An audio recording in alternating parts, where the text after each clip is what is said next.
दिनों पहले मेरी एक वीडियो में एक कमेंट आया था कि जो हमारे स्वप्न में हमें दर्शन होते हैं वे कैसे होते हैं और क्या वो जो दर्शन हो रहे हैं वो हमारे इष्ट के दर्शन है या कोई ब्रह्म है या कोई प्रेत है। इस प्रकार का एक कमेंट आया। तो आज की जो वीडियो है वह इसी विषय पे है कि हमारे स्वप्न में हमें इष्ट के दर्शन किस प्रकार से मिलते हैं। इस दर्शन मिलने का एक कारण क्या होता है जो हमें दर्शन मिलता है, क्या ये कोई ब्रह्म है और कैसे जाने इसे। तो आज की इस वीडियो में मैं आप सभी को यही बताऊंगा। जब कोई नया साधक होता है तो उसके मन में कई बातें होती है कि हमें दर्शन कैसे मिल रहे हैं, क्यों मिल रहे हैं, हमें भगवान बार बार कैसे दिख रहे हैं। देखो, आपके साथ जो है एक तरंगे जुड़ी हुई है जिनका जुड़ाव आपके साथ, जैसे हम कोई भी साधक है, नया साधक है, अब उसे एक समय हो जाता है, चाहे 1 साल हो गया, ठीक है, आधे साल हो गया, ठीक है, 6 महीने हो गए, या 2 साल हो गए, 3 साल हो गए, या कई सालों से वो पूजा कर रहा है। तो उसके साथ जो है एक ना तरंगे, पहले ना तरंगे बनती है शरीर पे, ठीक है, एक वेव्स बनते हैं आपके शरीर पे। उस ऊर्जा के, जिस ऊर्जा को आप पूछते हैं, जिस इष्ट देव को आप पूछते हैं, जिस देवी को आप पूछते हैं, तो उनके संग की ऊर्जा तो आपके साथ बनती ही बनती है। साथ के साथ जो है वह स्वयं भी आपके साथ जो है बनते चले जाते हैं, और जो उनके गण होते हैं वे आपको प्राप्त होते चले जाते हैं। जैसे भगवान शिव है, उनके गण काल भैरव है, ठीक है, और आदि आदि जो भी देवता हैं जो शिव के अंश अवतार हैं, ठीक है, तो वे उनके गण होते हैं। ऐसी माता है, माता के साथ 64 योगिनियाँ हैं, ठीक है। उसी प्रकार से जो है उनके गण जो है वो भी आपके साथ के साथ खिंचते हैं आपकी तरफ। और जब भी कोई भी आपको शक्ति प्राप्त होती है तो उनके संग में जो शक्तियाँ चलती हैं वही आपकी परीक्षाएं लेती हैं। स्वयं शक्ति आपकी परीक्षा नहीं लेती, क्योंकि कोई भी मनुष्य में इतनी योग्यता नहीं है कि वो माँ उसके लिए स्वयं परीक्षा ले, लेकिन हाँ, माँ का रूप आपकी परीक्षाएं लेता है उस समय पे। तो जो वो तरंगे आपके साथ बैठ रही हैं, जब आप इतने समय से पूजा कर रहे हैं और करे जा रहे हैं, आपका इष्ट की तरफ जो मन आपका आकर्षण बना हुआ है, आपका पक्का विश्वास बना हुआ है, आपका भरोसा है उनके साथ, जो इष्ट के साथ आपका भरोसा बना हुआ है, तो जब वो भरोसा बनते रहता है ना, तो आपकी आत्मा में, आपकी चेतना में उस शक्ति की जागृति होने लग जाती है। वो जो शक्ति होती है वह आपके शरीर में रमने लग जाती है आपके, और आत्मा का आपका एक परमात्मा से जो होता है कनेक्शन बन जाता है वहाँ पे। वही कनेक्शन जो है आपको इष्ट के दर्शन कराता है, क्योंकि आपके अंदर एक अंश जागृत हो गया है। जब एक अंश जागृत होता है तो वो मूलाधार में जागृत होता है, सबसे पहले मूलाधार चक्र में। वही मूलाधार चक्र जो है जड़ चक्र भी कहा जाता है, उसे रूट चक्रा भी कहा जाता है। और वो मूलाधार के ही वजह से आपके अंदर अध्यात्म में स्टेबिलिटी आती है, एक अध्यात्म की दृष्टि में जो है स्टेबिलिटी आती है, क्योंकि मूलाधार स्वयं में एक रूट है। और जितने भी चक्र हैं वो उसके बाद के हैं, जैसे स्वादिष्ठान हो गया, मणिपुरा हो गया, अनाहत हो गया, ठीक है। तो ये चक्र जो है बाद के चक्र हैं, लेकिन जो सबसे सर्वप्रथम जो चक्र होता है वो मूलाधारी होता है, ठीक है। जो शक्तियाँ जब बैठती हैं तो वो मूलाधार पे बैठती हैं, और जहाँ से मूलाधार पे बैठने लग जाती है तो वो आपको हर चीज़ का ज्ञान करना चालू कर देती है, ठीक है।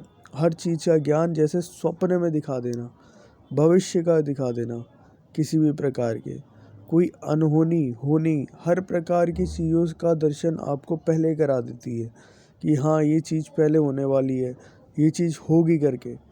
इन सभी चीज़ों का ज्ञान जो है आपको जो है शक्ति की जागृति और मूलाधार चक्र के जागृत होने से होना चालू हो जाता है, ठीक है। उसके बाद जब एक बार शक्ति जागृत हो गई तो फिर उसके बाद वो आगे के अन्य चक्र स्वयं ही जागृत कर देती है। और यदि नहीं भी कर रही तो आप उनसे एक बार प्रार्थना लगाओगे तो आपके चक्र जो है स्वयं खुद ब खुद जागृत होना चालू हो जाएंगे। और जब सारे चक्र जागृत होने लग जाते हैं ना, तो उसे एक सवारी का भी ज्ञान प्राप्त होता है, क्योंकि जो शक्ति है, जैसे मूलाधार है, स्वादिष्ठान है, अनाहत है, ठीक है, फिर जो है मूलाधार, स्वादिष्ठान, मणिपुरा, अनाहत, ठीक है, फिर आज्ञा चक्र है हमारा। तो आज्ञा चक्र में एट दी एंड में जो है शक्ति वहाँ पे बैठती है, जब किसी के ऊपर सवारी भाव बनता है, सवारी आती है, तो उस समय पे वो मूलाधार से उठते हुए डायरेक्ट गुरुमुख होती है सबसे पहले। ठीक है, गुरुमुख होने के बाद ही तो वचन छोड़ेगी शक्तियाँ। तो आपके आगे चक्कर पे आने के बाद वो गुरुमुख करती है और अपने वचन छोड़ती है। और जो वचन होते हैं वो डायरेक्ट जो होते हैं गुरुवाणी के निकलती है। जैसे किसी साधक का कोई गुरु है ना, तो वह उसको गुरुमुख करता है सबसे पहले, या वहाँ पे उस चौकी पे जो गुरु होता है वो उस चौकी पे गुरु उसको गुरुमुख करता है। और गुरुमुख करने के बाद ही उसके जो है बोल वचन होते हैं और वो सत्य वचन होते हैं। इसी प्रकार से जो है वे अपनी बोल वचन भी करता है। और इसी का कनेक्शन आपके सपने से भी है। जब आपका आगे चक्र एक बार खुल जाए तो फिर उसके बाद आपको स्वयं से ही जो है हर चीज़ जो है दृष्टि में खुद ब खुद दिखने लग जाती है कि कौन सी चीज़ सत्य है, कौन सी चीज़ असत्य है। और देखो, अब जानना ये है कि जो सपने में आपको भगवान दिख रहे हैं, ठीक है, चाहे कोई देवी दिख रही है, क्या वो अस्तित्व में देवी हैं या नहीं है। अब महत्वपूर्ण बात जानने की ये है कि जब आपको कोई शक्ति, जो आपकी सात्विक शक्ति अगर दिखती है, तो आपको एक करुणा का अनुभव, अंदर से रोने का अनुभव, आपको एक अंदर से प्रेम का अनुभव, दया का अनुभव, समर्पण का अनुभव, ये धर्म के 5 आधार हैं। ठीक है, मैं उस धर्म रिलीजन की बात नहीं कर रहा, मैं उस धर्म की बात कर रहा हूँ जो अंदर से व्यक्तित्व में होता है किसी इंसान के। धर्म हो गया न्याय की भावना, प्रेम की भावना, समर्पण की भावना, ज्ञान की भावना। ये सभी चीज़ें जब आपको एक अच्छी शक्ति के दर्शन हो रहे होते हैं, तो आपके अंदर ये स्वयं खुद ब खुद जागृत होने लग जाता है।